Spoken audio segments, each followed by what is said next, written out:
Hey guys, in just over 2 years from now, my all-time favorite comic book event, Secret Wars, is going to be adapted into a movie. Now, before we get into this, I am fully aware that the Russos are gonna take a lot of liberties with the source material and they're gonna do their own thing, very much like they did with Infinity War. However, they have expressed that they are huge fans of the original 1984 Secret Wars, and that in itself implies that there will be references to it and to the 2015 version as well. So before we start getting any legitimate information about the movie, I wanted to go ahead and count down the top 10 moments from the comics that I would love to see in the movie adaptation. Even if, again, if it's not 100% faithful to the comic. Now, before we jump into this, I want to very quickly go out over what the two Secret War comics were, because they're both very different from one another and have very little to do with one another. It's a very strange, is unnecessarily complicated. When I feel that there should have only been one comic book event called Secret Wars. So fun fact, the original 1984 Secret Wars, not just my all-time favorite comic book event, it was the first comic book event. It was the one that birthed all the other comic book events. By the end of the 80s, DC officially did Crisis on Infinite Earths. Okay, so we wouldn't even have that or any other major comic book event like Infinity Gauntlet or Secret Invasion. The comic book is actually pretty decent, unlike the movie. Anyway, so we wouldn't have any of those comic book events if it wasn't for Secret Wars. Secret Wars is the OG. But there are two different versions. There's a 1984 version and there's a 2015 version. What's the diff? So here, I'm going to very quickly go over the difference between the two. So the original 1984 Secret Wars, the best, often imitated but never duplicated. It was very simple and very straightforward. There was this omnipotent being called the Beyonder who wanted to find out who would win in a war between good and evil. So he constructs this planet out of chunks of other planets, which he names Battleworld, and then he transports a bunch of heroes and villains from the Marvel Universe to that planet and says, go at it, have a war, see who wins. If the bad guys win, they get whatever wish they want. He's omnipotent. He can do whatever he wants with his powers. If the heroes win, well, all they get is they save the world from whatever the bad guys were going to wish for. But, which seems like they're getting the short end of the stick, but they're heroes, so there you go. So the original event involved the Avengers, the Fantastic Four, the X-Men, and Spider-Man. Does that lineup of characters sound familiar? And it was amazing. Still, like I said, still to this day, even though it was the original, even though it was from the mid-80s, it's still one of my all-time favorites. The 2015 version, which again has little to do with the original outside of the title and a few references, I didn't like as much. To me, it was like a glorified Fantastic Four story with guest starring a bunch of characters that honestly the story didn't need. And people keep telling me that, oh, there were so many great tie-in books. I don't care about the tie-in books. I think the main story should be told in the main comic, and that should be able to hold its own without the necessity of me searching for all these tie-in books that people keep telling me are so great. But anyway, so the second version was essentially Marvel's version of DC's Crisis on Infinite Earths. For those of you who don't know, that DC event was created to clean up the continuity of DC Comics and combine all the different alternate universes that existed in the DC universe into one prime universe with one sacred timeline. Which is what Marvel Studios is doing now with this movie. They're going to clean everything up. It's going to be a soft reboot. and they're going to start over with this new timeline where all these different characters from all these different worlds, the Fantastic Four from Universe 818, I think, or 828, I think, and the X-Men from the Fox X-Men universe, and all those characters are now going to exist in this one prime universe, which they're going to move forward with. So that was the 2015 version. All these incursions are happening.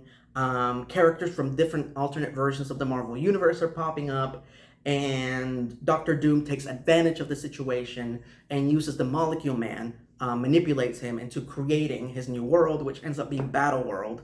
And everything on this world is like Game of Thrones. Yeah, the 2015 version has a big boner for Game of Thrones. I don't know why. Nothing wrong with Game of Thrones, but you figure Marvel has enough original, unique material for them to craft their own original story without referencing another major franchise. But hey, there you go. Anyway, and basically Doom creates essentially what is his ideal world, where he is married to Sue Richards and Valeria and Franklin are his kids, and basically keeps the other three members of the Fantastic Four under tow.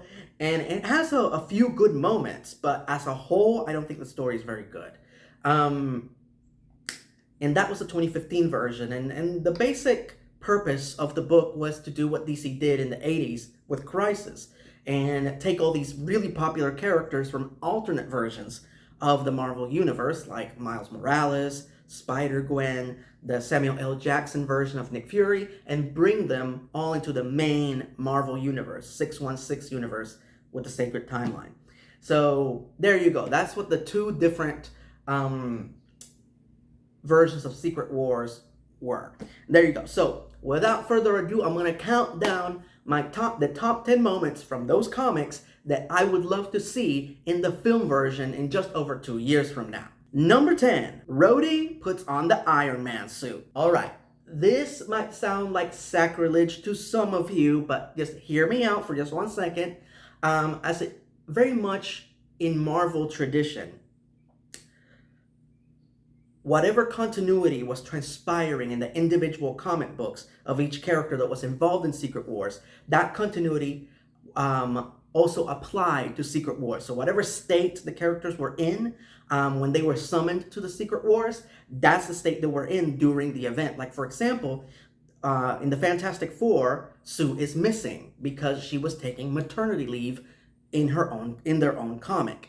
And in the case of Iron Man had actually stepped down. Tony Stark has stepped down from being Iron Man, and Rhodey had taken over being Iron Man on his stead. So throughout Secret Wars, the guy in the suit is actually Rhodey. Now, I'm not saying that Rhodey should take over as Iron Man from this point on, or be Iron Man during the movie. I'm just saying that there should be some kind of a reference to this. People keep talking about all the people that they want to see what their reaction would be like when they meet Doom in this movie, a Doom that is Tony Stark's doppelganger from another world. People keep talking about what it will be like when Reed meets Doom, or when Spider-Man meets Doom. Well, I want to know what it would be like when Rhodey meets Doom, the hero that has known Tony the longest, meeting his evil doppelganger. And I would love to see some kind of a moment where maybe Doom has him at his mercy, and he thinks that there's nothing Rhodey can do about him, and he quite possibly has the bleeding edge nanite armor that Tony wears throughout Infinity War and Endgame, and click, click, and the red and gold armor that we know and love appears on Rhodey, and he uses that to hopefully combat Doom, maybe for just one scene. But again, in reference to the original comic, where it was Rhodey who was wearing the red and gold. Number 9, Hulk holds up a mountain. One of my all-time favorite moments from the original 1984 comic is when Molecule Man drops a mountain on all the heroes, and you think they're done, but they survive because Hulk holds up the mountain on his back while Reed Richards figures out a way to break the heroes out of the collapsing cavity that they find themselves in. Now, this was briefly referenced in Avengers Endgame when Thanos destroys the Avengers compound and they're all trapped, and Hulk does the exact same thing. He holds up the debris while Rhodey and Rocket and I think Ant-Man as well try to figure out what the heck to do and how to get out of there.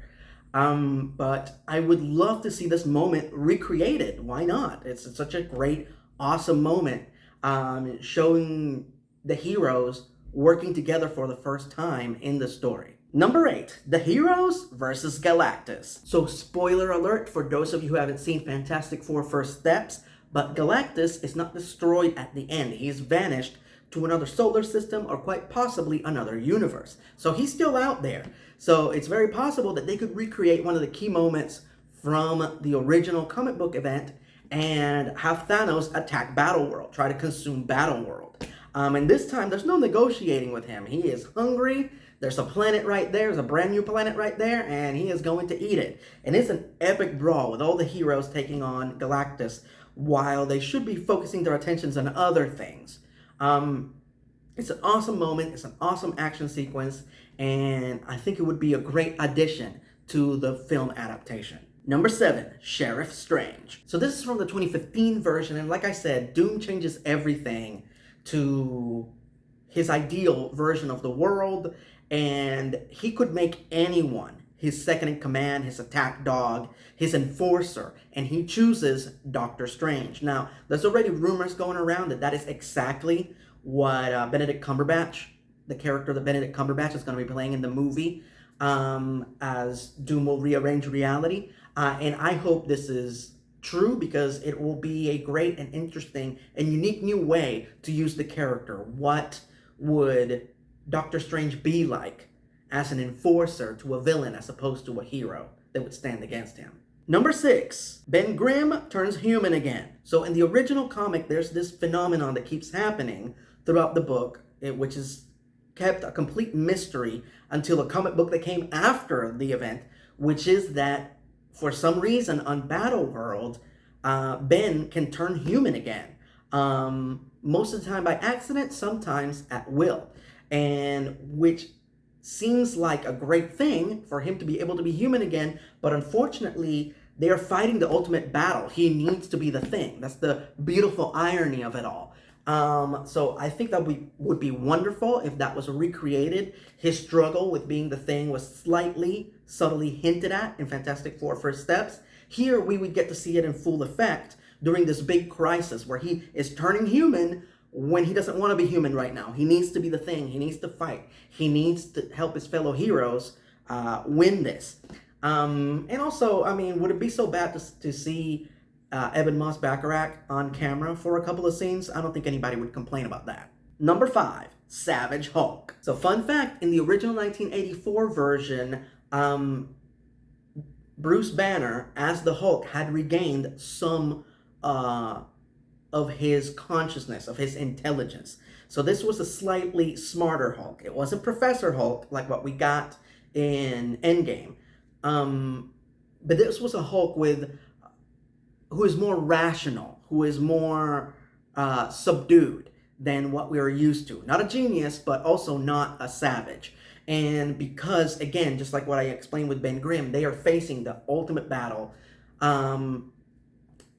Hulk, over and over again, has to give in to his savagery in order to be effective, to be useful to the other heroes. In fact, the moment when he has the mountain on his back, Reed Richards keeps saying things to him to piss him off, because the angrier he gets, the stronger he gets. But the stronger he gets, the more savage he gets. Now, there's a rumor going around that the Savage Hulk is already going to make his return in the upcoming Spider-Man movie, Spider-Man Brand New Day, which I hope is true. But if that's not true, I think the next best movie in which we can see the Savage Hulk finally return to the MCU would be Secret Wars. Number 4, Miles Morales and Spider-Gwen joining the MCU. This has been talked about forever, ever since in Spider-Man Homecoming, when Spider-Man interrogates Aaron Davis, aka the Prowler, who is played by Donald Glover. And he mentions that, I don't want those weapons in my neighborhood. My nephew lives here. He is the uncle of Miles Morales. And also, Miles Morales was inadvertently created by Donald Glover. He set off the butterfly effect that ended up inspiring Brian Michael Bendis to create Miles Morales. So ever since then, people have been talking about Miles Morales. When is that character going to show up in the MCU? That same year, when we're going to get Avengers Secret Wars, we're going to get the final Spider-Verse movie. We're going to get Spider-Man Beyond the Spider-Verse. And that's going to get closed out. So that's the end of Miles Morales in that franchise.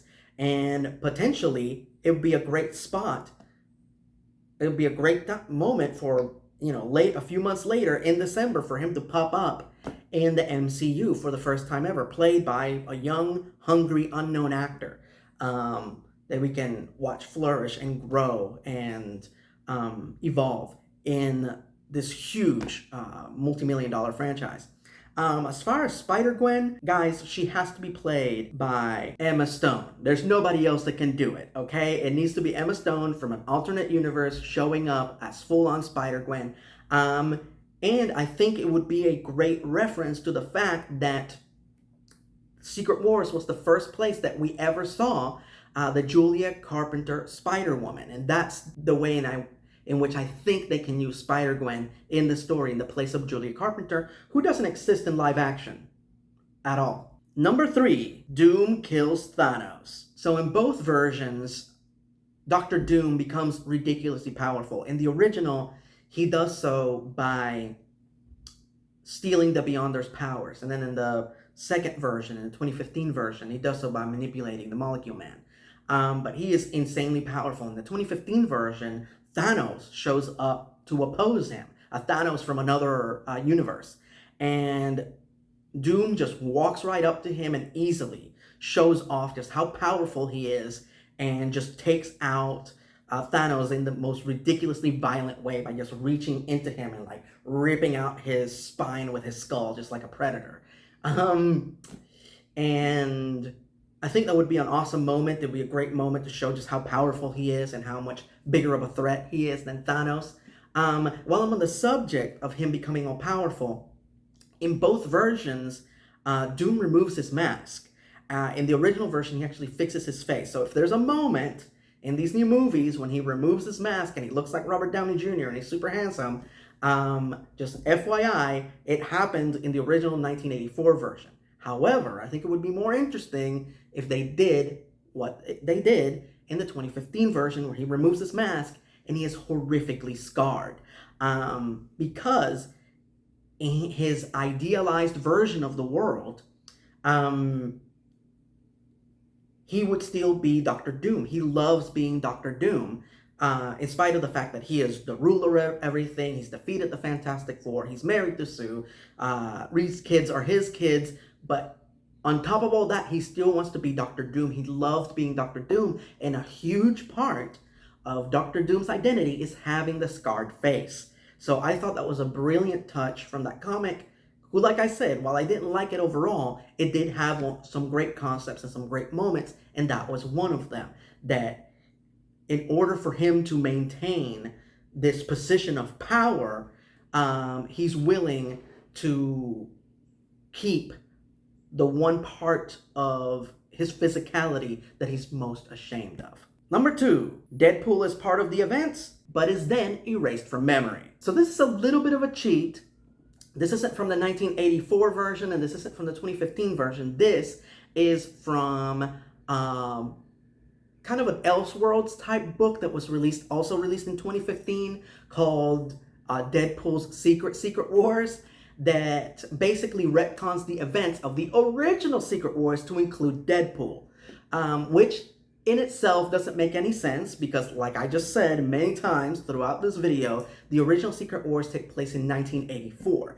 Deadpool didn't make his first appearance in Marvel Comics until 1991, and even then he was a generic ninja in a red suit. He didn't become the smart-ass, fast-talking, fourth-wall-breaking Deadpool that we know and love until 1997, when Joe Kelly took over the title. So yeah, it doesn't make sense for Deadpool to even be around during that time. But the comic book hilariously retcons the events of the original Secret Wars that I love and know very well, and to include Deadpool, and how Deadpool was instrumental in the hero succeeding throughout many moments throughout the Secret Wars. But then at the very end, he is erased from everybody's memory. That's why nobody remembers Deadpool being a part of the Secret Wars. So I think it would be awesome if they reference that. If Deadpool A was included throughout these next two Avengers movies, but then was erased from everybody's memory, preferably by his own doing, like him sacrificing himself from existence in order to save the others, in order to save the day. Ryan Reynolds has said repeatedly that he doesn't want Deadpool to become an Avenger until he is done with the character, until the character is over and there's nothing left to do with the character, because that's the end of the character. Once he gets his wish granted to be an Avenger, there's nothing left to do with Deadpool. So I think that would be a great compromise as far as including the character in the events of Avengers Doomsday and Secret Wars, but also honoring Ryan Reynolds' wish for him not to become an official Avenger from this point on. And it would also, if anything, it would be a good, amazing ending for Deadpool just in general. And the number one moment from the comics that I want to see recreated in Avengers Secret Wars is Spider-Man getting the black suit. So fun fact, in the original Marvel timeline, Spider-Man officially got his black suit that would one day come alive and become Venom during the Secret Wars. That's where it happened. Now, they've been teasing for the longest time for the Tom Holland Spider-Man to get the black suit and do the whole Venom storyline and all that. They've been teasing this forever. And I think this is the perfect launching pad for that, to have him officially get the black suit during Secret Wars. And I think this is also a great opportunity to do the storyline correctly and have the next Spider-Man movie after that have him wearing the black suit all the way throughout, and subtly corrupting him, but not too much, not as much as the Sam Raimi movie, as entertaining as that was. And then the movie after that, have him officially get rid of the suit in the bell tower. The suit leaves him, and it takes over Eddie Brock, and do that whole storyline, that whole plot line of him taking on the suit, but with the suit on another person, the symbiote on another person as a villain.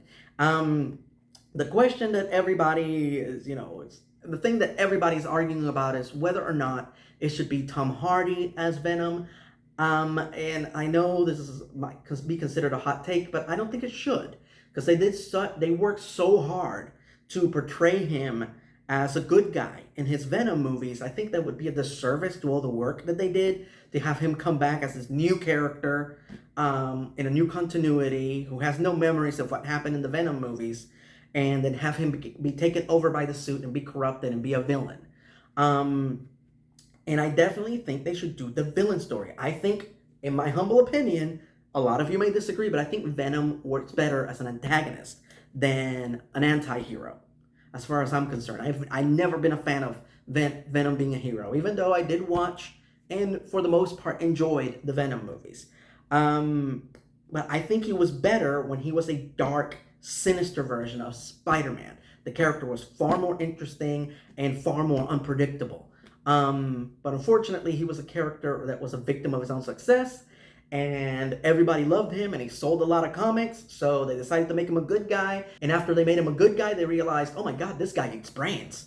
No, he eats chocolate now, because the very specific chemical that he needs to survive, that he gets from brains, it's also in chocolate. Sure. Anyway, but A, Spider-Man gets the suit in Secret Wars. 2, the next Spider-Man movie, fully in the black suit. 3, the next Spider-Man movie after that versus Venom. It is a winning formula. If they don't go with that, they are fools. And those are the top 10 things from the comics that I want to see recreated in Secret Wars. Agree, disagree, feel free to say so in the comments below. Also, feel free to list your own moments from any of the comics, the 1984 version, the 2015 version, Deadpool's Secret Wars. I for one would love to see Deadpool healed, and for him without his mask and costume, for him to look like a 70s porn star as he did in the comic when he was healed momentarily while he was in Battleworld. So there you go. I would love to see Ryan Reynolds with that look. Anyway, and now for everybody's favorite part of these videos, the announcements. Right now on my Patreon page, the casting couch is back. By popular demand, I'm casting more members of the Justice League, a bunch of other DC characters that we might see very, very soon in James Gunn and Peter Safran's new DCU. So if you want to see who I would choose as other major DC characters that you might see pop up soon, specifically other members of the Justice League, but you're not a patron, all you have to do is go to patreon.com/erod and pledge $1. That's it, $1. And you're helping me to continue producing content, and in return, you get bonus videos. You can't beat that with a wooden stick. And now, for the legitimate announcement that most of you are truly waiting for, what is going to be my next honest review. So I'm not just going to tell you what my next honest review is. I'm going to tell you what my next 2 honest reviews are going to be, because next month is October. It's Halloween, baby. Hold on to your dookie because things are about to get spooky. And I'm doing 2 honest reviews on the same month, back to back. First, I am doing an honest review on a little special presentation that I meant to talk about ages ago, but it kind of got away from me, and that is my all-time favorite thing that Marvel is yet to produce on Disney+, and that is Werewolf by Night. Holy crap, that I love it.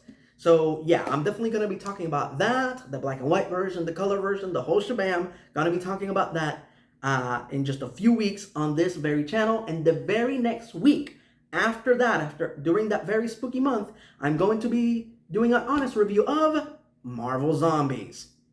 Oh yes, you know what's coming up. Anyway, so there you go. Those are my next 2 honest reviews coming up in just a few weeks on this channel. Stay tuned. Thank you so much for your ongoing support, because I could not do what I do without you.